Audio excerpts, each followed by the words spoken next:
Today I'm going to talk about my recent long distance drive and discuss trip planning and supercharging.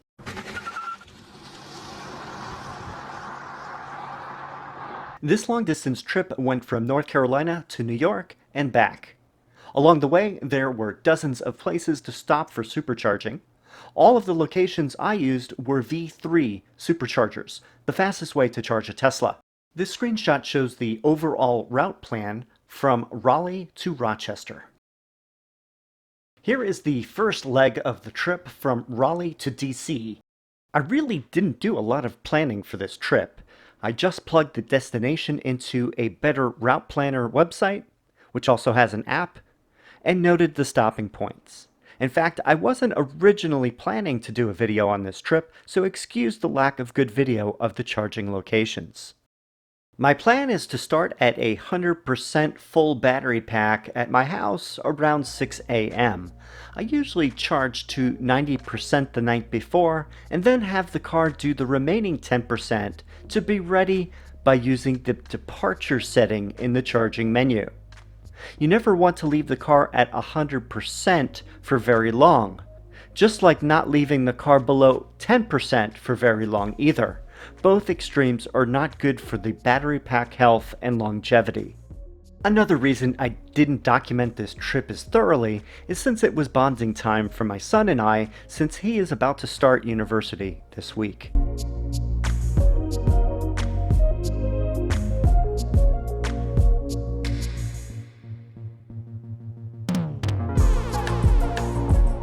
I left with a 100% charge and traveled much further than my original planned stop for Stafford, Virginia.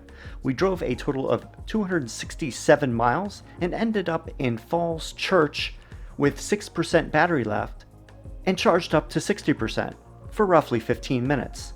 We had enough time for my son and I to take a restroom break. Next, on the second leg of the trip, we drove from Falls Church, Virginia to Gettysburg, Pennsylvania.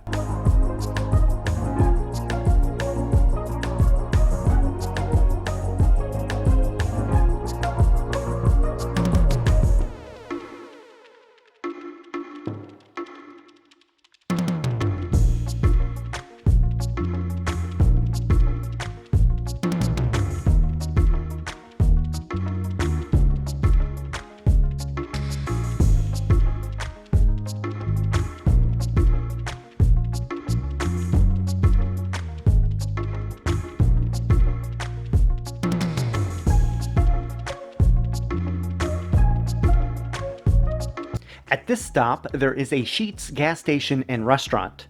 I usually try to drive until the battery level gets to a fairly low point, say 10% or so. However, due to this plan and optimal stops, I charged from 37% up to 72%, which took about 12 minutes. The next leg goes from Gettysburg to Williamsport, Pennsylvania. This route does have some elevation changes due to the mountainous terrain, so I budgeted a little more charge to cover this. The weather could involve some rain, which also can reduce range.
This stop was also at a Sheetz gas station. So far, the chargers have not been very busy. I drove 122 miles and stopped for almost 27 minutes. I charged from 21% up to 90%. The higher percentage on this stop is due to the fact that I wanted to have a decent amount of charge when I arrived at the destination. The last leg starts at Williamsport, Pennsylvania and ends at Rochester, New York. This route also has a decent amount of elevation change.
And so we arrived in Rochester, New York with about 20% of the battery pack remaining. Luckily, the hotel we are staying at has a couple of Tesla destination charging stations. I was able to charge up overnight for the 4 days I spent in New York. This chart shows a summary of the North Carolina to New York drive and the 3 stops for about 636 miles total. Cost came to $29.55 and took just under 52 minutes of charging. Looking at the chart departure percentage numbers, I probably could have charged less at Falls Church. 50% probably would have been best. At Gettysburg, it could have been a little bit lower, say about 60%. The last stop in Williamsport worked out well since we ate lunch there, and the charging of 27 minutes worked out perfectly. On the 5th day in Rochester, I started the return trip. This leg from Rochester to Williamsport was pretty much the same as the other direction. I left Rochester at 100% charge. As you can see, most of this drive was in the rain.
The first stop was at Williamsport again. This time it was much quicker at just under 12 minutes to go from 33% to a 69% charge. The second leg went from Williamsport to Gettysburg. Again, pretty much the same route as the trip going north.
For the second stop, I arrived at Gettysburg with a 21% battery charge. I spent almost 25 minutes to charge up to 86%. I had time since this stop included a break for lunch. The rain at this stop was pretty awful. The third leg was the longest and went from Gettysburg, Pennsylvania to Petersburg, Virginia, about 210 miles.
Getting through Pennsylvania, Maryland, and almost all the way through Virginia, I stopped in Petersburg at 12%.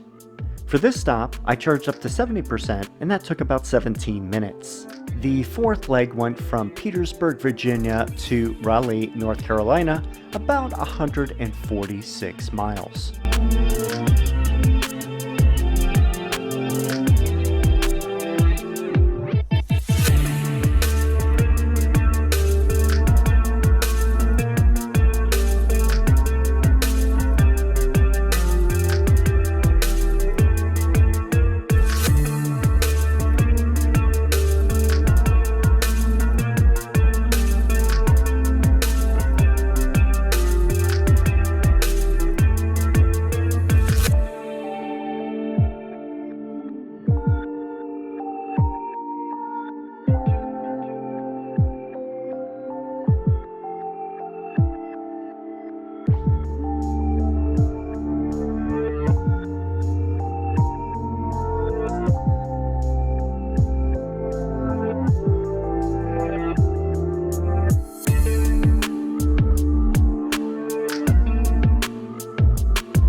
For this final part of the trip, I arrived home with about 15% charge.